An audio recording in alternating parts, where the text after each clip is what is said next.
Assalamualaikum warahmatullahi wabarakatuh. Tingkatkan sima' Al-Quran. Jangan hanya tercukupi dengan baca, tapi tingkatkan sima', dengar. Terutama suratul Baqarah.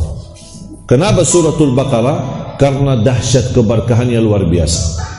Rasulullah sallallahu alaihi wasallam bersabda, "Alaikum bi suratil Baqarah, fa inna akhdaha barakah wa tarkuha hasrah wa la tastati'uha al-batalah." Ambillah suratul Baqarah. Barang siapa yang membawa suratul Baqarah, dia telah membawa keberkahan. Berkah rizki, berkah umur, berkah kesehatannya, berkah rumah tangganya, berkah keturunannya. Berkahnya luar biasa. Dan barang siapa yang tinggalkan suratul Baqarah, kata Rasulullah, bakal nyesal. Mau enggak kira-kira nyesal? Jangan jauh dari suratul Baqarah.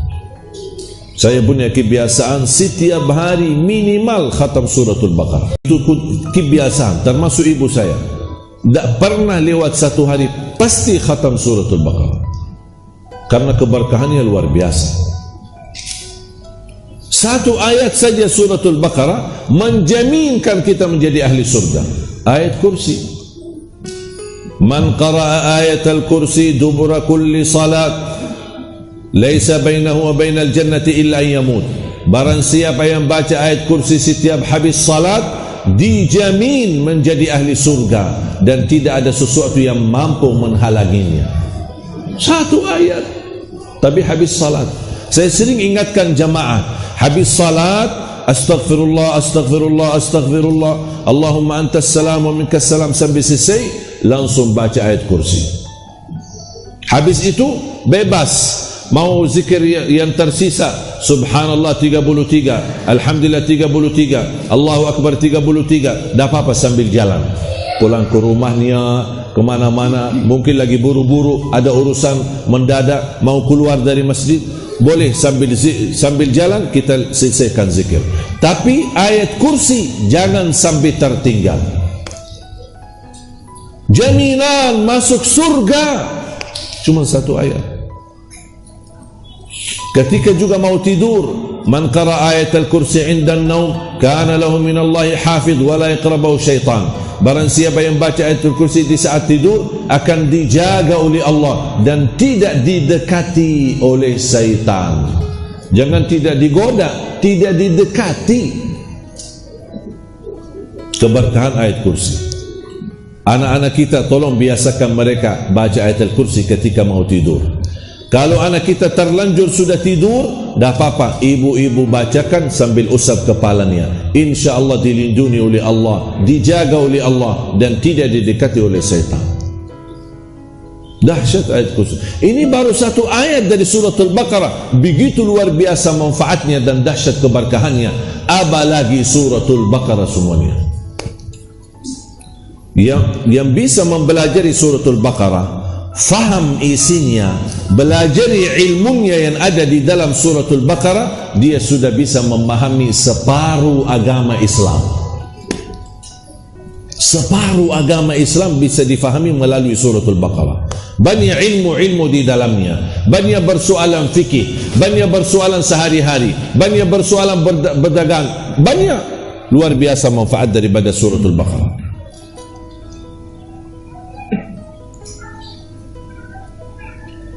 Kalau belum bisa baca dan khatam suratul Baqarah, tidak apa-apa, simak, setelkan suratul Baqarah atau dari murattal CD atau dari YouTube yang sudah ada jutaan murattal, tinggal kita setelkan sambil kita buka Al-Quran sambil dengar. Mohon maaf terlalu banyak suratul Baqarah, tidak apa-apa, cicil. Allah terima cicilan, tidak apa-apa. Nanti masuk surga cicilan. Dah apa-apa nyicil. Pagi berapa halaman. Mungkin kalau baca agak lama, apalagi mungkin bapak ibu merasa belum lancar bacaannya, masih bertahap-tahap atau berbata-bata, dah apa-apa. Buka Al-Quran, dari YouTube suratul Baqarah, kira-kira cari bacaan yang agak sedang, tidak terlalu cepat dan tidak terlalu lambat, kita ikuti. Kalau saya baca Al-Baqarah, bagi saya 38 minit selesai. Dan saya bisa baca kan? Jadi baca standar, tidak terlalu cepat, tidak terlalu lambat. A'udzu billahi minasyaitonir rajim. Bismillahirrahmanirrahim. Alif lam mim. Dzalikal kitabu la raiba fihi hudan lil muttaqin alladzina yu'minuna bil ghaibi wa yuqimuna as-salata wa mimma razaqnahum yunfiqun walladzina yu'minuna bima unzila ilayka wa ma unzila min qablika wa bil akhirati hum yuqinun ulaika ala hudan min rabbihim wa ulaika humul muflihun. Seperti bacaan ini, tidak terlalu cepat, tetap jaga tajwid, panjang pendek, dan menjaga suara yang insyaAllah enak dan merdu, terus sampai selesai 38 minit. Mungkin Bapak Ibu 38 hari, wallahu a'lam. Tak apa-apa, tak apa-apa. Yang penting kita tingkatkan. Kalau bisa, kalau ibu bapa merasa tidak bisa dibacakan suratul Baqarah dalam 1 hari, tak apa-apa, 2 hari, tak apa-apa, 3 hari. Tapi begitu selesai, ulang lagi. Jadikan wirid yang tidak boleh terputus sampai akhir hayat. Tapi kalau soal dengar, simak, saya yakin tidak butuh lama, karena kita tidak ikut baca, cuma ikut simak sambil melihat. Jadi ibu bapa tidak usah ikut baca, hanya ikut benar-benar dengar baik-baik sambil mempandangi ayatnya di dalam Al-Quran. Nanti di lain waktu boleh baca-baca walaupun sedikit-sedikit, 1 hari, 2 hari, 3 hari, 1 minggu, tak masalah. Begitu selesai, ulang lagi. Dan itu jadi wirid yang jangan terputus sampai akhir hayat. Rasulullah telah menwasiatkan aku 3 amalan: jaga duha, jaga puasa 3 hari setiap bulan, dan jaga witir sebelum tidur. Itu kata Abu Hurairah, Rasulullah wasiatkan aku jaga witir sebelum tidur. Umar bin Al-Khattab suka jaga witir sebelum tidur. Ditanya, kenapa? Kata beliau, saya takut meninggal dunia dalam keadaan tidur belum witir. Amankan witirnya. Saya punya kebiasaan habis beraktivitas, pulang ke tempat penyingapan atau di rumah, saya ambil air wudu, saya 2 rakaat sunnah wudu, kemudian 2 rakaat mukaddimah witir, baru kemudian 1 rakaat. Dan witir boleh 3, sekali salam atau 2 salam baru 1. Sudah aman. Habis itu tidur. Dapat bangun, alhamdulillah bisa tahajud. Tapi tidak boleh witir lagi, karena Rasulullah SAW bersabda, la witrani fi laylah, tidak boleh 2 kali witir dalam 1 malam. Sederhana enggak?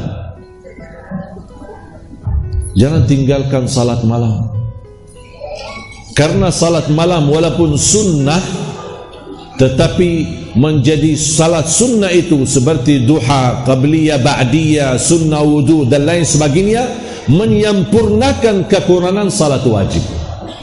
Karena kita semua termasuk saya, tidak ada jaminan salat wajib sudah sempurna, pasti banyak kekurangan. Makanya dianjurkan untuk berbanyak salat sunnah supaya kekurangan ditutupi oleh salat sunnahnya. Sudah paham? Jelas? Kira-kira sederhana? Sesuai kemampuan. Prinsip Islam itu mudah. Prinsip Islam itu mudah. Mana yang kita bisa kerjakan, apalagi salat malam, kembali kepada kemampuan masing-masing. Tidur baru salat boleh, salat baru tidur boleh. Yang terakhir, yang ketiga, dan mengubahkan sebagian rezeki yang kami anugerahkan kepadanya dengan diam-diam dan terang-terangan. Dua-duanya boleh. Diam-diam boleh, terang-terangan boleh. Berarti ketika di depan orang kita bawa sedekah, itu bukan riya, karena memang ada ajarannya. terang-terangan boleh. Ada orang menuliskan ini sedekah dari hamba Allah, boleh. Ini sedekah dari ibu Siti Khadijah, boleh. Tak masalah. Dirahasiakan boleh, disebutin nama kita boleh.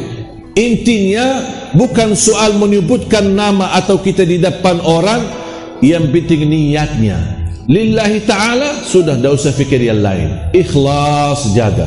Dan lebih baik banyak ikhlas bersedekah daripada sedikit tidak ikhlas. Hah? Kok ibu ketawa sih? Kenapa? Hah? Oh, biasanya sedikit ikhlas daripada banyak tidak ikhlas. Oh gitu. Tapi setahu saya itu 2019. Sekarang kita 2020, harus semuanya rubah. Apa yang harus dirubah? Lebih baik banyak ikhlas daripada sedikit tidak ikhlas. Atau lebih positif lagi, lebih baik banyak ikhlas dan pula sedikit ikhlas. Setuju? Sedekah bapa ibu banyak manfaatnya, termasuk sedekah subuh. Pernah enggak bapa ibu dengar ceramah saya atau tausiah saya mengenai sedekah subuh? Pernah? Di mana lihatnya? Di YouTube. Sudah subscribe belum?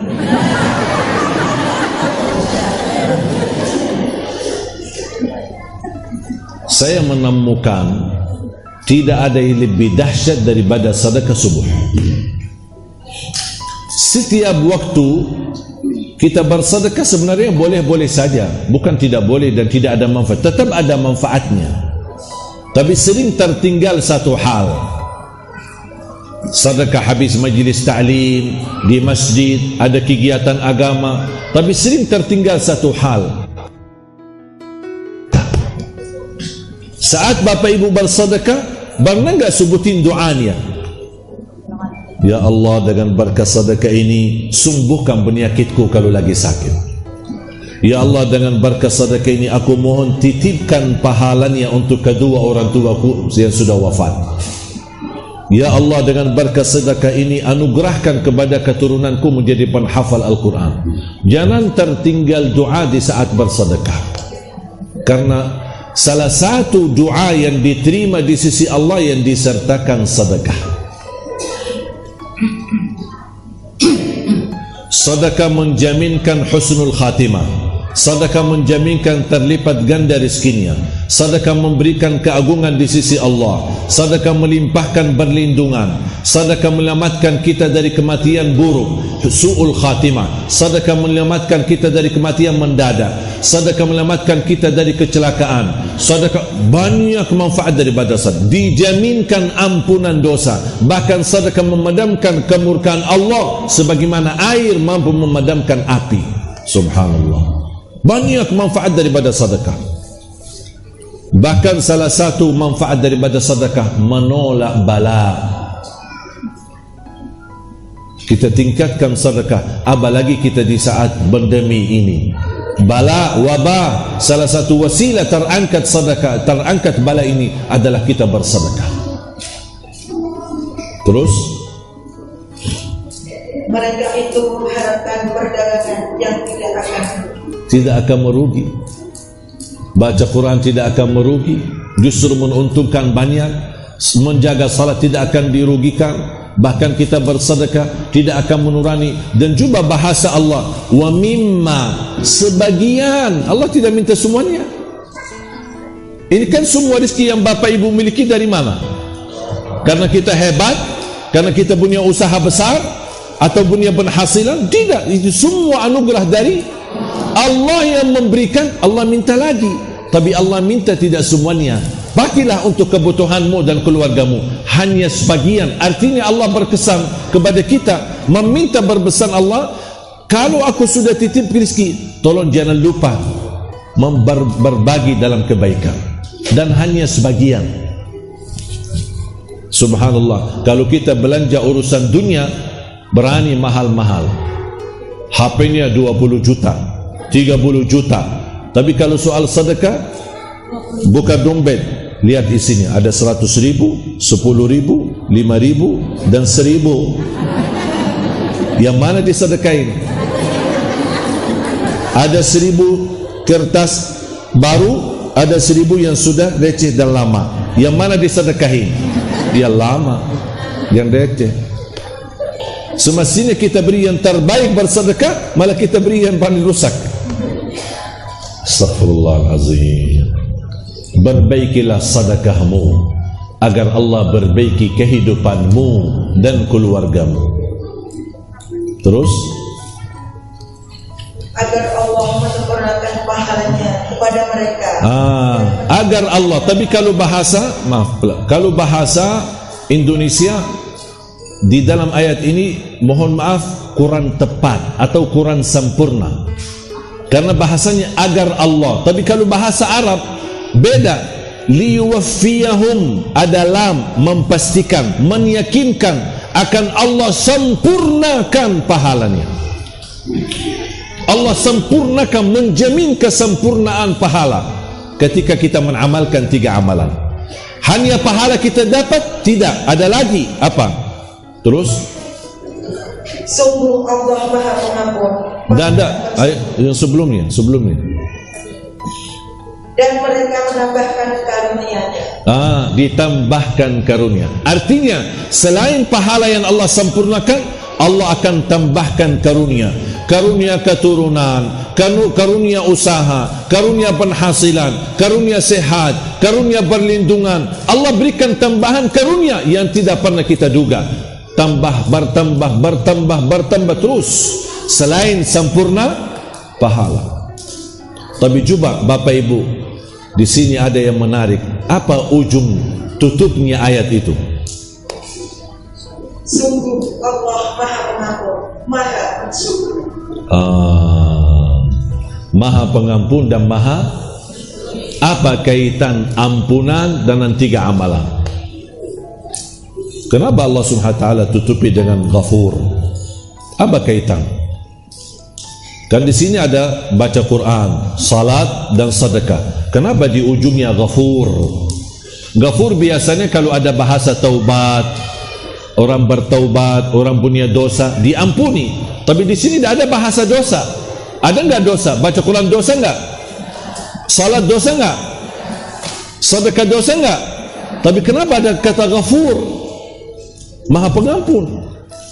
Karena ketika kita kerjakan 3 amalan, pasti walaupun upaya kita sungguh-sungguh, pasti ada yang kurang. Makanya kita mohon seolah-olah, ya Allah saya berusaha maksimal kerjakan 3 amalan, tapi ya Allah mohon ampuni kalau seandainya ada kekurangan. Pas enggak? Pas. Lebih dahsyat lagi ujungnya kalimat terakhir apa? Maha mensyukuri, syakur. Ada 2 kalimat, Ghafur, Maha Pengampun, Syakur, Maha mensyukuri. Saya tambahkan ilmu terakhir. Kalimat syakur, terjemahannya di bahasa Indonesia belum sesuai bahasa Arab.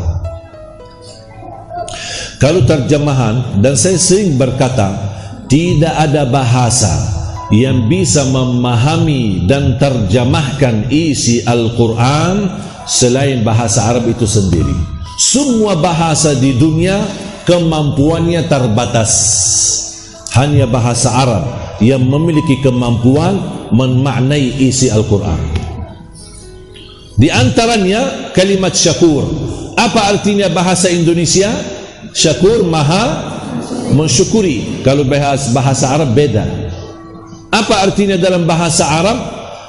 Alladhi yu'til ajral kathir bil amalil qalil.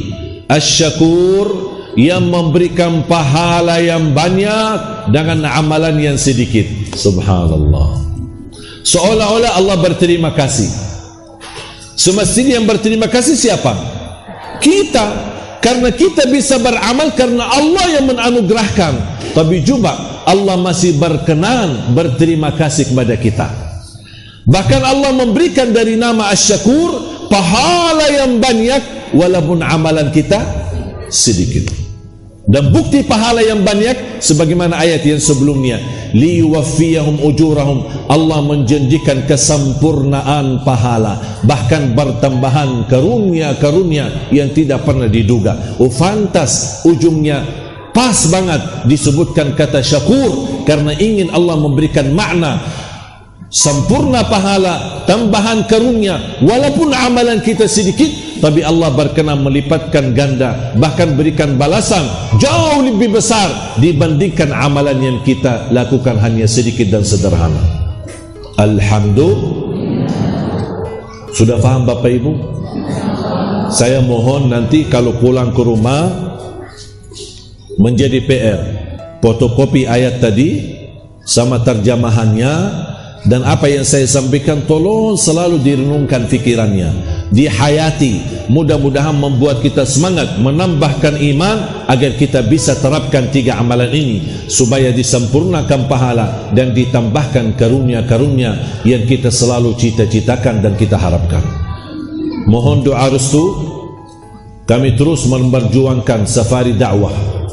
Saya harap dan boleh, kalau saya boleh mohon kepada Bapak Ibu, mohon titipkan doa untuk kami. Saya harap secara khusus untuk saya pribadi, tolong doakan. Kami berjalan masih jauh, berjuangan masih panjang. InsyaAllah harapan dan cita-cita saya melahirkan 1 juta penghafal Al-Quran untuk Indonesia tercinta.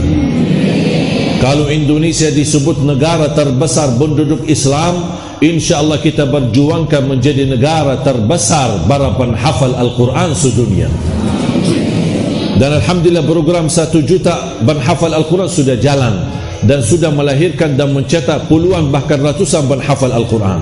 Dan bangunan 100 markas pun sudah jalan, walaupun baru terbangun di beberapa titik, sampai di Lombok, di Sumbawa, di Bima, di Bali, di Surabaya, di Bandung, di Cicalengka, di Jatiluhur, di Cipanas, di Jakarta. Dan kemarin ketika safari dakwah di Riau, kita letakkan batu pertama di kota Pekanbaru, dan insyaAllah salah satunya markas akan terbangun di Batam, dan insyaAllah menjadi wasilah untuk melahirkan anak dan generasi Qur'ani yang akhlaknya Al-Quran.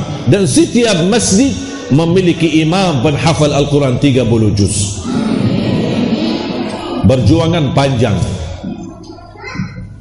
Mungkin berjuangan ini apalagi mau mencetak 1 juta penghafal Al-Quran membuat orang banyak yang tidak suka. Dan selalu saya berdoa, ya Allah, aku mohon jangan cabut nyawa saya sampai 1 juta ini menjadi kenyataan. Biarpun ya Allah ditusuk berapa kali, itu selalu dah. Jangan ya Allah, jangan dulu. Ketika saya kemarin ditusuk, saya justru menambah lagi, ya Allah jangan dulu, saya ada urusan sama Allah, ada berbicara beribadi sama Allah. Ya Allah jangan dulu, tak apa-apa, saya terima ditusuk berapa kali, tak apa-apa, yang penting jangan dulu mati. Jangan dulu ya Allah, saya mohon ya Allah jangan dulu, karena saya ingin wujudkan. Kalau sudah terwujud menjadi kenyataan 1 juta penghafal Al-Quran di Indonesia, tak apa-apa, silahkan Bapak cabut nyawa saya, sudah selesai tugas. Itu selalu saya doa itu. Dan selalu ketika minta sama kedua orang tuaku, saya selalu berpesan, tolong ayah ibu doakan itu. Makanya kami terus berjuang, tidak pernah mengenal lelah dan tidak pernah mengenal capek. Kita terus bekerja keras untuk mewujudkan cita-cita itu. Sampai kemarin kejadian musibah ditusuk, saya alhamdulillah masih diberikan oleh kesempatan. Di malam itu langsung saya turun dari rumah sakit, isi 2 acara lagi, tabligh akbar habis maghrib sama habis isya. Kita harus semangat. Ujian boleh, musibah boleh, tapi jangan sampai musibah batahi semangat kita. Kita harus berjuang. Sebagaimana kita berjuang untuk Al-Quran, ada juga musuh Al-Quran yang berjuang untuk mematikan Al-Quran. Jangan harap kita akan duduk manis, jangan harap kita akan berjalan begitu saja tanpa diuji. Karena sepanjang ujian yang kita hadapi akan meningkatkan darajat kita, dan akan ketahuan siapa yang betul-betul ikhlas. Atau ketika diuji satu kali, ya udah cukup, udah mau, udah sembunyi. Makanya inti daripada ujian supaya membedakan orang yang mukmin sama yang munafik, membedakan orang yang mujahid jihad sama orang yang malas-malasan atau pura-pura. Semua ada hikmah daripada ujian supaya terbongkar hakikatnya orang, apakah dia betul-betul lillahi ta'ala atau dia hanya mencari ridha manusia, dipuji, ketahuan. Makanya kita harus terus berjuang. Semakin banyak ujian kita, justru semakin membuat kita ikhlas, justru semakin membuat kita yakini tidak akan ada orang mampu yang mengambil umur kita. Kalau sudah waktunya habis umur, pasti mati walaupun tidak ditusuk. Yakin tak? Kalau belum mati, biarpun ditusuk berapa kali, dah bakal mati. Karena belum waktunya. Yakin tidak itu? Makanya Bapak Ibu, doa Bapak Ibu untuk saya pribadi wallahi sangat berharga, sangat dibutuhkan. Karena mohon maaf, berjalan kita masih panjang, dan insyaAllah kita terus, walaupun angka 1 juta cukup besar, tapi saya percaya dan yakin sebesar apapun dan sejauh apapun jarak, kalau kita berlangkah pasti akan sampai. Kalau jarak dekat tapi tidak pernah berlangkah, tidak bakal sampai. Cahaya di kalbu, cahaya dalam kehidupan, cahaya di wajah, cahaya dalam rizki, cahaya dalam turunannya, cahaya dalam kehidupannya. Apapun apa yang kita kerjakan disertakan cahaya dengan berkahnya salat. Rasulullah SAW menghadapi ujian, menghadapi musibah, ada hal yang menyedihkan Rasulullah, ambil air wudu, salat. Apapun masalah, karena Rasulullah SAW idza hazabahu amrun laja'a ila salat, dan sambil berkali-kali berkata kepada Bilal, ya Bilal, arihna biha.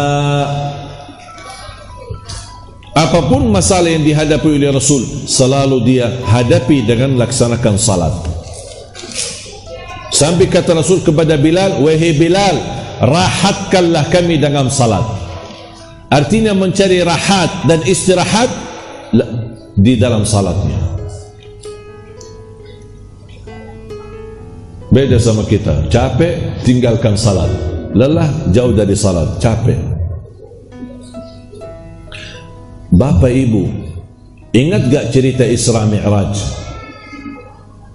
Ketika pertama kali Allah perintahkan Nabi Muhammad salat, ingat gak berapa banyak? Berapa? 50. Habis itu diringankan sampai jadi. Pertanyaan saya, kenapa Allah minta kepada umat Nabi Muhammad salat 50 kali? Kalau kita hitung-hitungan, di dalam 24 jam melaksanakan 50 salat, terbayang tak? 24 jam salat. Makan, habis makan azan, pulang pergi azan, lagi belanja di pasar azan lagi, habis majlis ta'lim tak lama azan, begitu baru tanya jawab azan lagi. Setiap beberapa minit azan, salat, azan, salat, azan, salat. Bagaimana kita bisa menjalani kehidupan? Susah kan? Sampai Nabi Musa yang menjadi Nabi yang berani, dia satu-satunya Nabi yang mempertahankan Nabi Muhammad. Ketika turun, habis bertemu dengan Allah, turun lewat langit 7, 6, 5 dan seterusnya. Di langit yang ke-6 ada Nabi Musa, ditahan Nabi Musa. Wahai Muhammad, dapat apa dari Allah? Dapat 50 salat. Nabi Musa kaget. 50 naik, minta dikuranin, umatmu tak bakal mampu. Terima kasih Nabi Musa. Saya ada niat kalau hari kiamat ketemu Nabi Musa, saya mau cium tangannya bola balik.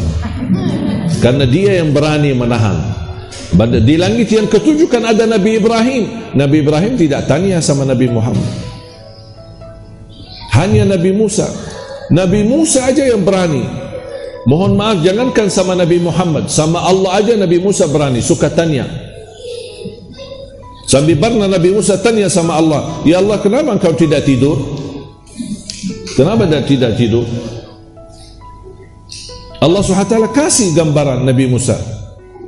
Ambil sebuah gelas isinya air. Nabi Musa megang gelasnya.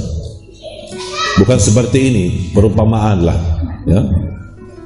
Terus Allah perintahkan Nabi Musa bertahan, berdiri, dan seperti ini, jaga gelasnya. Dan Allah biarkan sekian lama. Lama kelamaan Nabi Musa sudah begal tangannya, capek, bahkan ngantuk, tidak bisa tahan. Akhirnya jatuh gelasnya, pecah gelasnya dan tumbah airnya. Baru Nabi Musa kaget. Allah ingin memberikan pesan dan pelajaran kepada Nabi Musa. Kata Allah, wahai Musa, kalau saya boleh tidur, langit akan jatuh ke atas bumi. Kalau saya boleh tidur, langit akan jatuh ke atas bumi. Allahu la ilaha illa huwal hayyul qayyum. La ta'khudhuhu sinatun. Apa itu sinatun? Ngantuk pun tidak boleh. Subhanallah, Maha Suci Engkau ya Allah. Makanya Nabi Musa tanya, tahan Nabi. Sudah berapa? 5 naik. Nabi Muhammad beda sifatnya dan akhlaknya sama Nabi Musa. Nabi Muhammad orangnya pemalu. Apa yang dikasih, udah terima. Tak pernah tawar menawar, tak pernah tolak, diterima. Diundang untuk makan di rumah warga miskin yang ada di kota Madinah, barangkali makanannya cuma sedikit, barangkali tidak enak atau bisa makanannya basi, Rasul datang makan, tak pernah tolak. Tapi karena dipaksa oleh Nabi Musa dan ditawar dan dirayu oleh Nabi Musa, Nabi Muhammad naik. Ya Allah, umatku tidak mampu. Diringankan jadi 45. Turun, ketemu Nabi Musa. 45. Naik, umatmu tak bakal mampu. Naik Nabi Muhammad. Antara Allah, Musa, Allah, Musa, Allah, Musa. Naik turun sampai jadi 5. Ditahan, bisa lewat begitu saja sama Nabi Musa, tak bisa, ditahan lagi. Udah berapa? 5. Naik, minta dikurangin, umatmu tidak bakal mampu. Ternyata betul Nabi Musa, 5 aja tak beres. Betul tak? Cuma lihat 5 aja tak beres. Bahkan ada orang Muslim yang tidak pernah salat sama sekali, hanya Jumatan. Dia fikir Jumat bakal diterima, tak bakal diterima.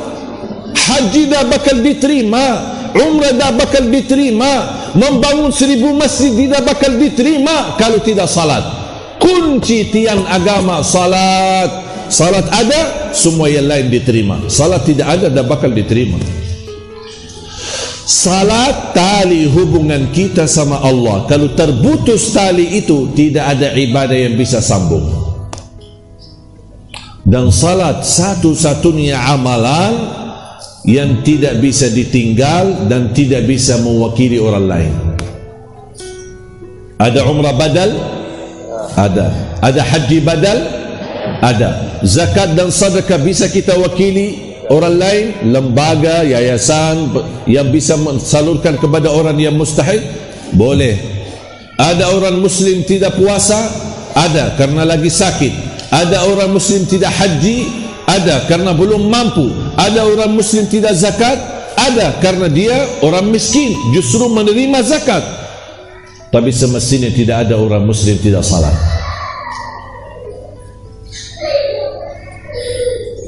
Salat tak bisa berdiri, duduk. Tak bisa duduk, berbaring. Tak bisa wudu, tayammum. Tak bisa salat sempurna, jama' dan qasar.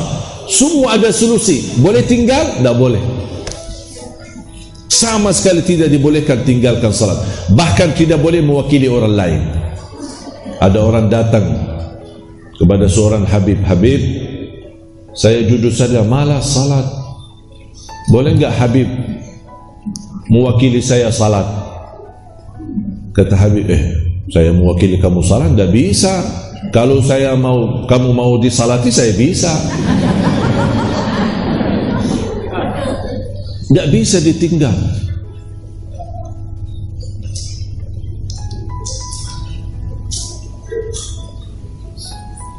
Kapan boleh tinggalkan salat?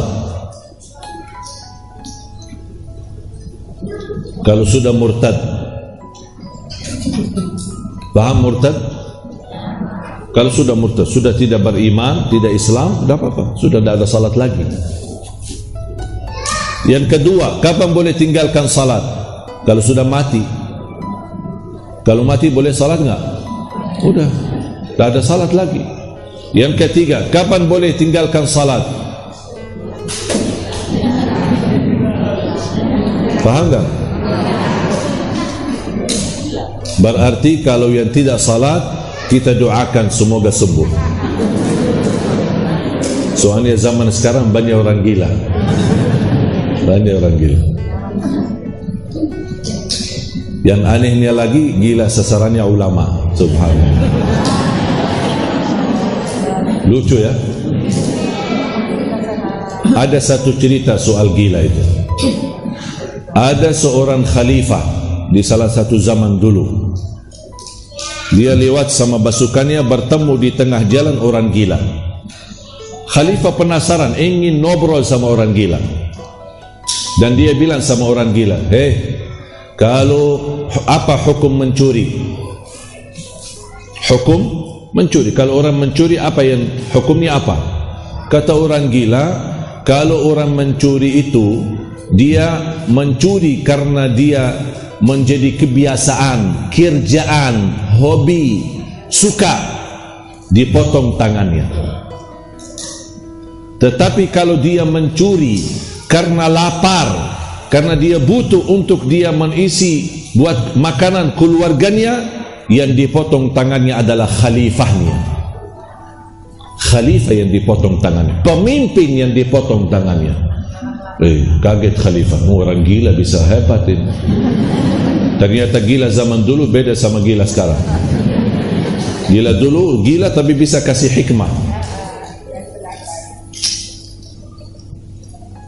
Berarti berapa banyak orang yang susah makan, berapa banyak pemimpin yang harus dipotong tangannya.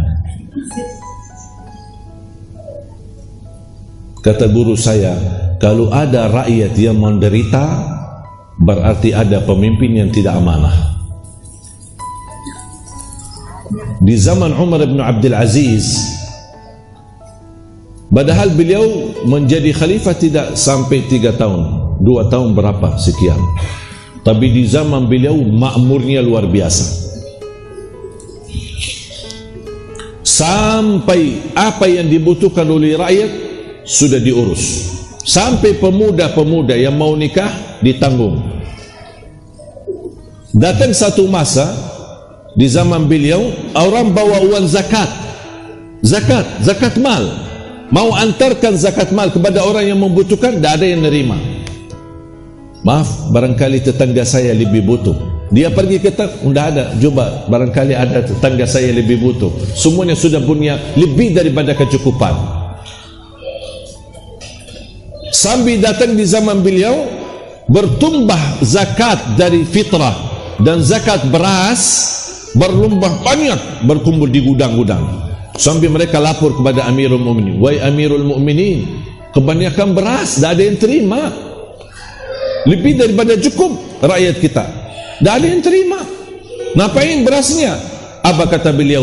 Tumbahkan beras di jalan dan di atas gunung-gunung supaya burung-burung bisa makan. Saya tidak mau ada cerita datang di zaman Umar bin Abdul Aziz ada burung mati karena lapar. Subhanallah. Sambil burung diurus, bukan manusia. itu karena keadilan. Pemimpin yang adil dijamin kemakmuran, keberkahan luar biasa. Saya selalu berdoa, ya Allah, anugerahkan kepada kami pemimpin yang adil, pemimpin yang takwa, pemimpin yang amanah, pemimpin yang jujur, pemimpin yang ikhlas untuk agamamu dan ikhlas melayani rakyatnya, ya Dzal Jalal wal Ikram.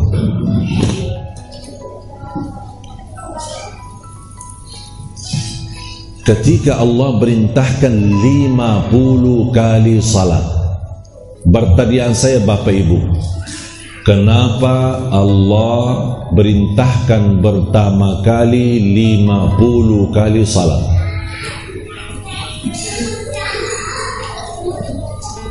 Walaupun sudah diringankan menjadi 5, dan kata Nabi Muhammad ketika ditawar oleh Nabi Musa naik minta dikurangin dari 5, kata Nabi Muhammad, sudah saya rasa cukup,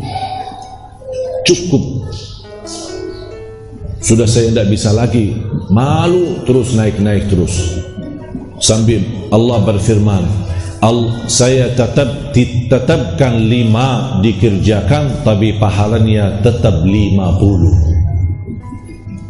Jadi kita kerjakan 5 tapi tertulis 50, seolah-olah kita salat 50 kali.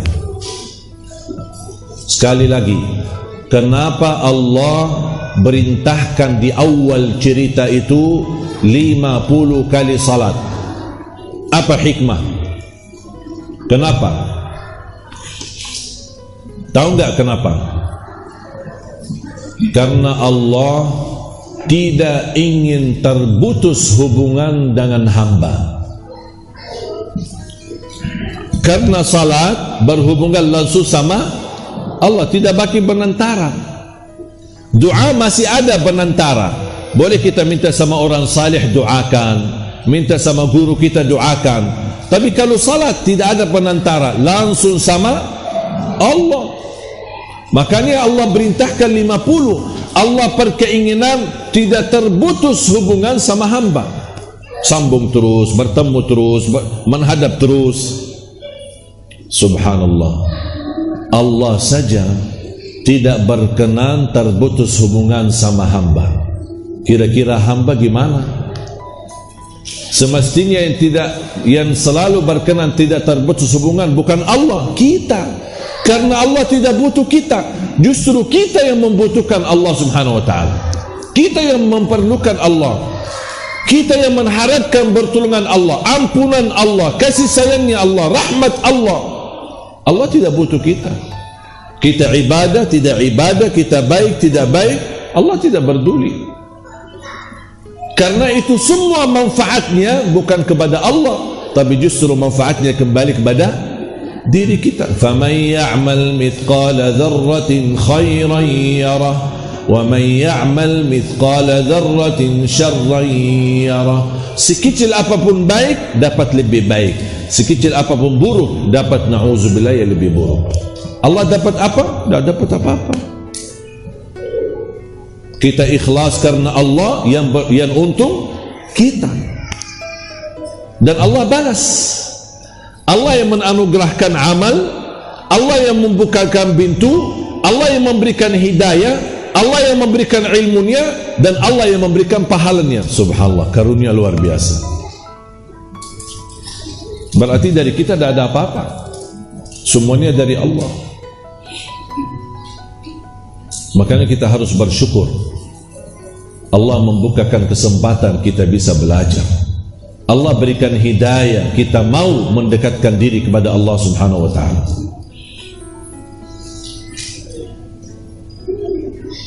Makanya jamaah sekalian, tolong perhatikan salatnya dengan baik, tepat waktu, termasuk salat malam. Karena sebaik-baik salat, afdalus salati ba'dal maktubah salatul lail. Sebaik-baik salat sesudah habis salat fardu adalah salat malam. Salat malam waktunya habis isya sampai subuh. Boleh di awal, bukan jam 12. Banyak orang salah faham, katanya waktu salat malam habis jam 12. Waktu salat malam habis isya sampai subuh. Boleh di awal malam, boleh di tengah malam, dia boleh sepertiga terakhir malam. Mana yang kita mampu. Salat malam tidak harus tidur dulu. Saya ulang, salat malam tidak harus tidur dulu. Kembali kepada kemampuan masing-masing. Ada yang bisa tidur awal, bangun nanti belakangan tahajud, bagus, teruskan. Ada orang yang tidak bisa tidur awal, jam 12 belum tidur, bahkan sampai jam 1 belum bisa tidur. Kalau dia sudah belakangan tidur, mana dia bisa bangun? Kembali kepada kemampuan. Yang bisa tidur dan salat, baik. Yang tidak bisa, berarti amankan salatnya. Salat baru tidur, tidak masalah. La yukallifullahu nafsan illa wus'aha. Prinsip Islam mudah. Dan selalu saya minta sama jamaah, jaga salat malam walaupun 2 rakaat, tutup dengan witir. Salat malam atau tahajud tidak harus 8 rakaat, tidak harus 10 rakaat, tidak harus jumlah tertentu, bebas. 2 boleh. Habis salat 2 rakaat, kemudian witir, habis itu tidur, aman. Seandainya belum bangun, sudah tertulis nama kita ahli witir, karena sudah witir. Tapi seandainya sudah bangun, masih ada waktu, belum salat, belum azan subuh, kita masih bisa tahajud, tapi tidak boleh witir lagi karena sudah witir duluan. Udah beres. Ini bukan kata, tidak ada yang saya datangi dari gantung saya. Itu kata Rasulullah SAW.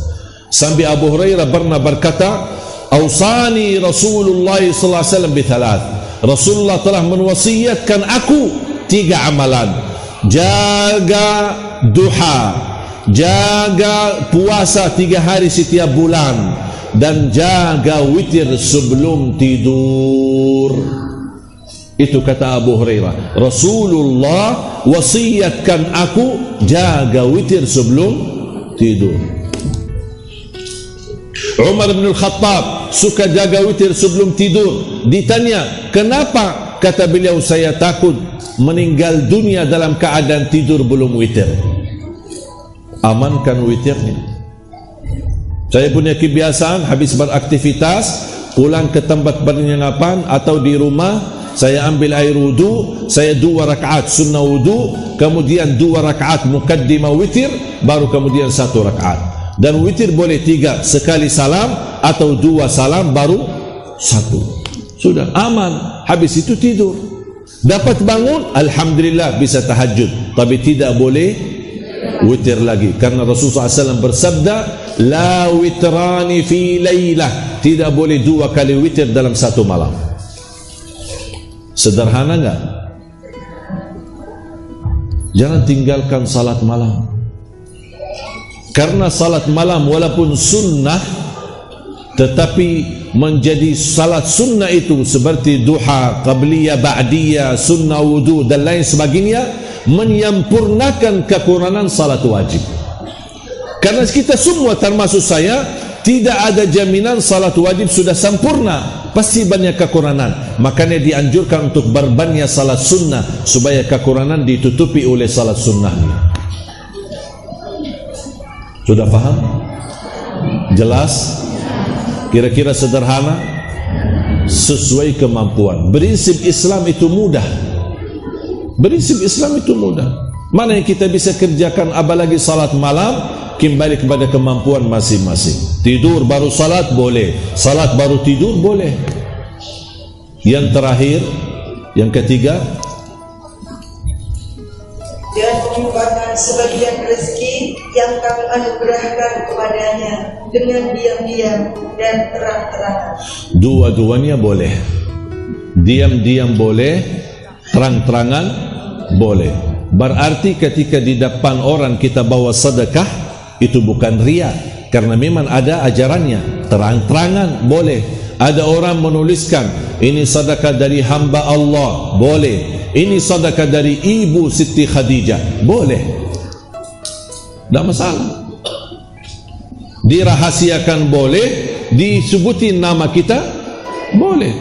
Intinya bukan soal menyebutkan nama atau kita di depan orang, yang penting niatnya lillahi ta'ala, sudah, tidak usah fikir yang lain. Ikhlas jaga. Dan lebih baik banyak ikhlas bersedekah daripada sedikit tidak ikhlas. Hah? Kok ibu ketawa sih? Kenapa? Hah? Oh, biasanya sedikit ikhlas daripada banyak tidak ikhlas. Oh, gitu. Tapi setahu saya itu 2019. Sekarang kita 2020, harus semuanya rubah. Apa yang harus dirubah? Lebih baik banyak ikhlas daripada sedikit tidak ikhlas. Atau lebih positif lagi, lebih baik banyak ikhlas dan pula sedikit ikhlas. Setuju?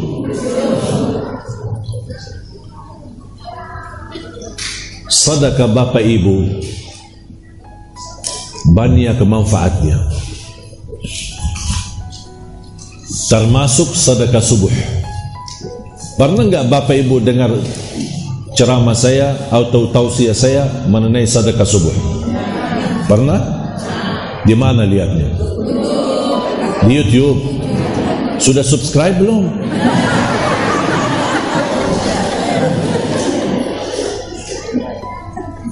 Saya menemukan tidak ada yang lebih dahsyat daripada sedekah subuh. Setiap waktu kita bersedekah sebenarnya boleh-boleh saja, bukan tidak boleh dan tidak ada manfaat, tetap ada manfaatnya. Tapi sering tertinggal satu hal. Sedekah habis majlis ta'lim di masjid, ada kegiatan agama, tapi sering tertinggal satu hal. Saat bapa ibu bersedekah, pernah enggak sebutin doanya? Ya Allah, dengan berkat sedekah ini sembuhkan penyakitku kalau lagi sakit. Ya Allah, dengan berkat sedekah ini aku mohon titipkan pahalanya untuk kedua orang tuaku yang sudah wafat. Ya Allah, dengan berkat sedekah ini anugerahkan kepada keturunanku menjadi penghafal Al-Quran. Jangan tertinggal doa di saat bersedekah, karena salah satu doa yang diterima di sisi Allah yang disertakan sedekah. Sedekah menjaminkan husnul khatimah. Sedekah menjaminkan terlipat ganda rezekinya. Sedekah memberikan keagungan di sisi Allah. Sedekah melimpahkan perlindungan. Sedekah menyelamatkan kita dari kematian buruk, su'ul khatimah. Sedekah menyelamatkan kita dari kematian mendadak.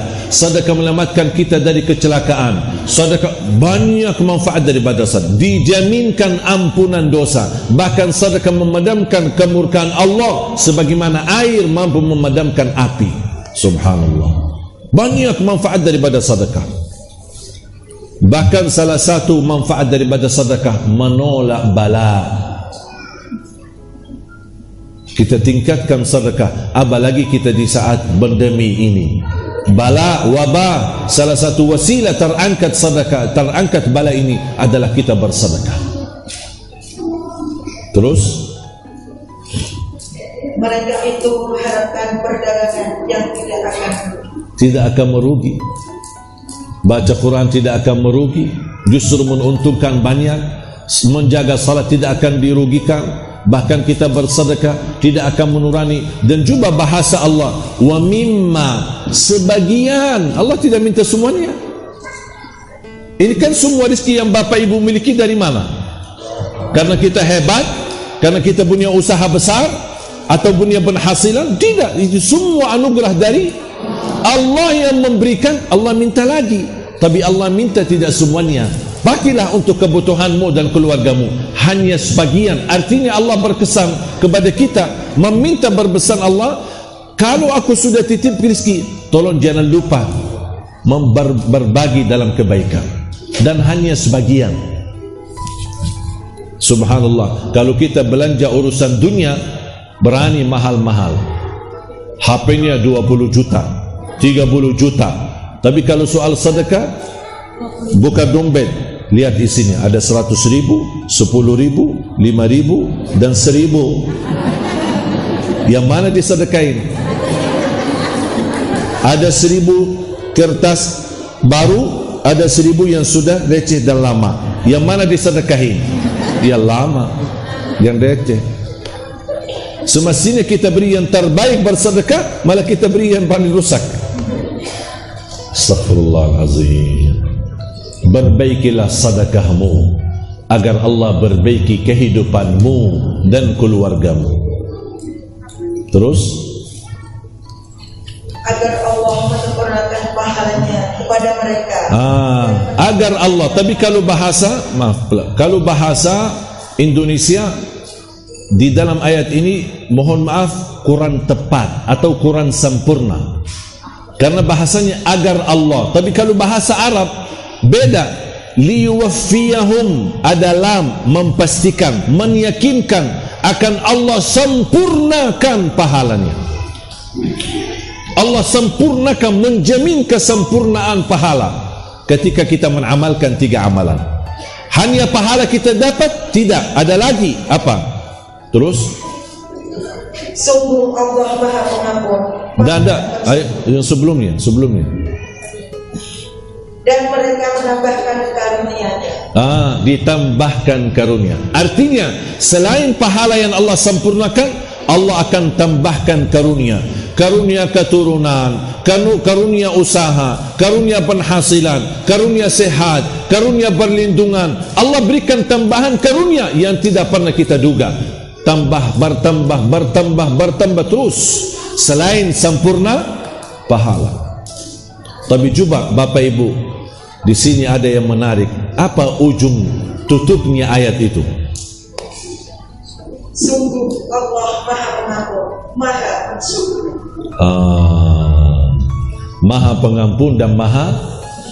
Apa kaitan ampunan dengan 3 amalan? Kenapa Allah Subhanahu wa taala tutupi dengan Ghafur? Apa kaitan? Kan di sini ada baca Quran, salat dan sedekah. Kenapa di ujungnya Ghafur?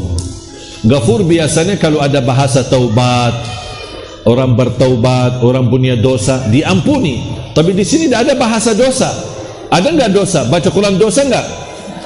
Salat dosa enggak? Sedekah dosa enggak? Tapi kenapa ada kata Ghafur? Maha Pengampun. Karena ketika kita kerjakan 3 amalan, pasti walaupun upaya kita sungguh-sungguh, pasti ada yang kurang. Makanya kita mohon seolah-olah, ya Allah saya berusaha maksimal kerjakan 3 amalan, tapi ya Allah mohon ampuni kalau seandainya ada kekurangan. Pas enggak? Pas. Lebih dahsyat lagi, ujungnya kalimat terakhir apa? Maha mensyukuri, syakur. Ada 2 kalimat, Ghafur, Maha Pengampun, Syakur, Maha mensyukuri. Saya tambahkan ilmu terakhir. Kalimat syakur, terjemahannya di bahasa Indonesia belum sesuai bahasa Arab. Kalau terjemahan, dan saya sering berkata, tidak ada bahasa yang bisa memahami dan terjemahkan isi Al-Quran selain bahasa Arab itu sendiri. Semua bahasa di dunia kemampuannya terbatas. Hanya bahasa Arab yang memiliki kemampuan memaknai isi Al-Quran. Di antaranya kalimat syakur. Apa artinya bahasa Indonesia? Syakur, maha mensyukuri. Kalau bahasa Arab beda. Apa artinya dalam bahasa Arab? Alladhi yu'til ajral kathir bil amalil qalil. Asy-syakur, yang memberikan pahala yang banyak dengan amalan yang sedikit. Subhanallah. Seolah-olah Allah berterima kasih. Semestinya yang berterima kasih siapa? Kita. Karena kita bisa beramal karena Allah yang menanugerahkan. Tapi juga Allah masih berkenan berterima kasih kepada kita. Bahkan Allah memberikan dari nama Asy-Syakur pahala yang banyak walaupun amalan kita sedikit.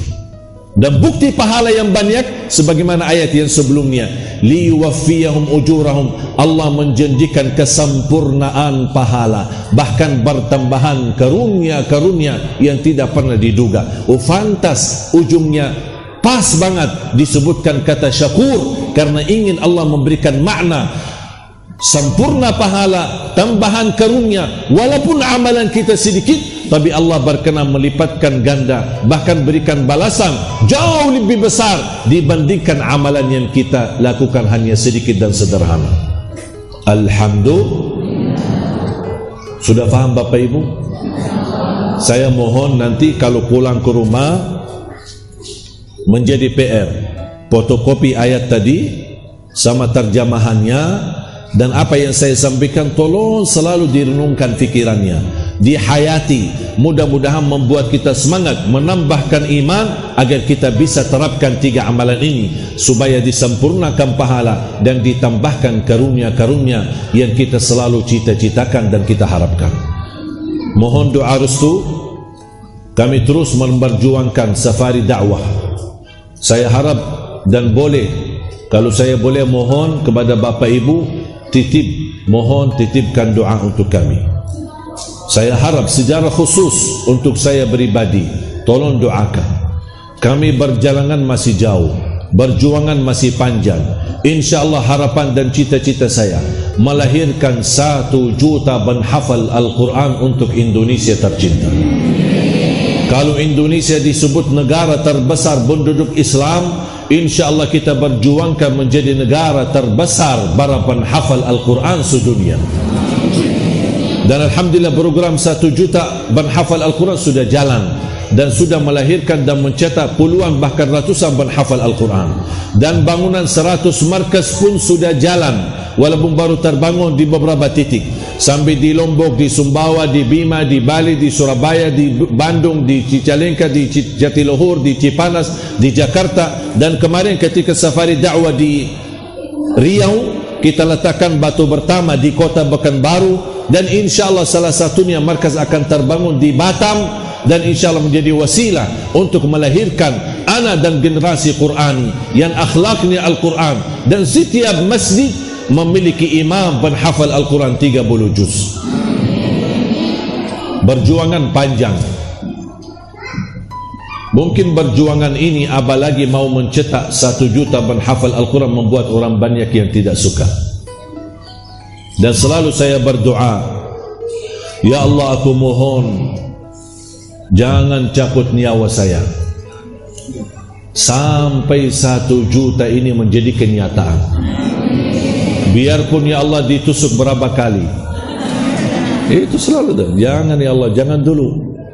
Ketika saya kemarin ditusuk, saya justru menambah lagi, ya Allah jangan dulu, saya ada urusan sama Allah, ada berbicara pribadi sama Allah. Ya Allah jangan dulu, tak apa-apa, saya terima ditusuk berapa kali, tak apa-apa, yang penting jangan dulu mati. Jangan dulu ya Allah, saya mohon ya Allah jangan dulu, karena saya ingin wujudkan. Kalau sudah terwujud menjadi kenyataan 1 juta penghafal Al-Quran di Indonesia, tak apa-apa, silahkan Bapak cabut nyawa saya, sudah selesai tugas. Itu selalu saya doa itu. Dan selalu ketika minta sama kedua orang tuaku, saya selalu berpesan, tolong ayah ibu doakan itu. Makanya kami terus berjuang, tidak pernah mengenal lelah dan tidak pernah mengenal capek. Kita terus bekerja keras untuk mewujudkan cita-cita itu. Sampai kemarin kejadian musibah ditusuk, saya alhamdulillah masih diberikan oleh kesempatan. Di malam itu langsung saya turun dari rumah sakit, isi 2 acara lagi, tabligh akbar habis maghrib sama habis isya. Kita harus semangat. Ujian boleh, musibah boleh, tapi jangan sampai musibah batahi semangat kita. Kita harus berjuang. Sebagaimana kita berjuang untuk Al-Quran, ada juga musuh Al-Quran yang berjuang untuk mematikan Al-Quran. Jangan harap kita akan duduk manis, jangan harap kita akan berjalan begitu saja tanpa diuji, karena sepanjang ujian yang kita hadapi akan meningkatkan derajat kita dan akan ketahuan siapa yang betul-betul ikhlas. Atau ketika diuji 1 kali, ya udah cukup, udah mau, udah sembunyi. Makanya inti daripada ujian supaya membedakan orang yang mukmin sama yang munafik, membedakan orang yang mujahid jihad sama orang yang malas-malasan atau pura-pura. Semua ada hikmah daripada ujian, supaya terbongkar hakikatnya orang, apakah dia betul-betul lillahi ta'ala atau dia hanya mencari ridha manusia, dipuji, ketahuan. Makanya kita harus terus berjuang. Semakin banyak ujian kita, justru semakin membuat kita ikhlas, justru semakin membuat kita yakini tidak akan ada orang mampu yang mengambil umur kita. Kalau sudah waktunya habis umur, pasti mati walaupun tidak ditusuk. Yakin tak? Kalau belum mati, biarpun ditusuk berapa kali dah bakal mati, karena belum waktunya. Yakin tidak itu? Makanya Bapak Ibu, doa Bapak Ibu untuk saya pribadi wallahi sangat berharga, sangat dibutuhkan. Karena mohon maaf, berjalan kita masih panjang, dan insya Allah kita terus, walaupun angka 1 juta cukup besar, tapi saya percaya dan yakin sebesar apapun dan sejauh apapun jarak, kalau kita berlangkah pasti akan sampai. Kalau jarak dekat tapi tidak pernah berlangkah, tidak bakal sampai. Sedikit demi sedikit. Makanya saya di dalam safari dakwah, saya selalu meyakini ini program 1 juta penghafal Al-Quran, mohon maaf, bukan milik Ali Jabir, tapi saya harap menjadi milik kita bersama. Amal salih kita bersama, perjuangan kita bersama. Mudah-mudahan semua kita tertulis nama kita sebagai keluarga Al-Quran yang mendapatkan di hari kiamat syafaatnya. Bismillahirrahmanirrahim. Alhamdulillahirabbil alamin. Allahumma salli ala sayyidina Muhammad wa ala ali sayyidina Muhammad. Ya Allah ya Arhamar Rahimin, anugerahkan kepada kami petunjuk kepada jalan yang lurus. Ihdinas siratal mustaqim. Ya Allah, hidupkanlah kami dalam keadaan iman, wafatkanlah kami dalam keadaan Islam dengan mengucapkan kalimat la ilaha illallah. Allahumma ya Allah ya hadzal jalal wal ikram, jadikan kami semua hamba-hambamu yang salih-salihah. Aku mohon ya Allah untuk semua jamaah yang hadir, selepas majlis ini masing-masing pulang sudah diampuni segala dosanya, disucikan hatinya, dibersihkan jiwanya, diselamatkan setiap langkah-langkahnya. Ya Allah, atas izinmu kami bersama-sama bertemu di majlis ini. Berilah kepada kami kemuliaan, sama-sama bertemu kembali di dalam surga-Mu ya Allah, bersama Nabi Muhammad sallallahu alaihi wasallam. Allahumma ya Allah, anugerahkan kepada kami dan keluarga kami menjadi keluarga Al-Quran, pencinta Al-Quran, penghafal Al-Quran, akhlak-akhlakul Quran. Ya Allah, aku mohon untuk semua jamaah yang hadir, pulang masing-masing sudah tertulis namanya mendapatkan syafaatnya Al-Quran. Ya dzal jalali wal ikram. Rabbana atina fid dunya hasanah wa fil akhirati hasanah wa qina adzaban nar. Wa sallallahu ala sayyidina wa nabiyyina Muhammad wa ala alihi wa sahbihi wa baraka wa sallam. Walhamdulillahi rabbil alamin. Kurang lebihnya mohon maaf. Akhirul kalam, subhanakallahumma bihamdika asyhadu an la ilaha illa anta astaghfiruka wa atubu ilaik. Wassalamu alaikum warahmatullahi wabarakatuh.